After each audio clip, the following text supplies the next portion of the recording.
சிம்ம ராசி அன்பர்களே, உங்கள் ராசிக்கு களத்திரஸ்தானமாகிய 7ஆம் இடத்திலிருந்து உங்கள் ராசியையும் 4ஆம் இடம் 9ஆம் இடத்தையும் பார்த்து கொண்டிருந்த சனி பகவான் 29/6/2024 முதல் 15/11/2024 வரை வக்ரகதியில் பயணித்து கொண்டிருந்து சில மாறுதல்களை உங்களுக்கு தரவிருக்கிறார். கண்டக சனியால் மன அழுத்தம் மனக்குழப்பங்களும் தந்திருப்பார். இந்நிலைமை மாறும். மன அமைதி கிடைக்கும். தந்தை வழி உறவுகள் மற்றும் சொத்துக்களில் இருந்து வந்த பிரச்சனைகள் குறையும். கணவன் மனைவியிடையே இருந்து வந்த கருத்து வேறுபாடுகள் மறையும். வீடு வாகன பராமரிப்பு செலவுகள் உண்டாகும்.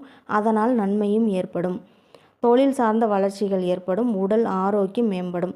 தாய் வழி உறவுகளிடமிருந்து ஆதரவு கிடைக்கும். பேச்சினில் நிதானம் தேவை. வருமானத்தில் தடைகள் தாமதங்கள் ஏற்பட்டு பின் நீங்கும். ராகு இருப்பதால் பயணங்களில் கவனம் தேவை. மாணவர்கள் படிப்பில் மந்தத்தன்மை உண்டு. கடின உழைப்பு தேவைப்படும். உங்களுடைய சுய ஜாதகத்தையும் ஆய்வு செய்து கொள்ளுங்கள்.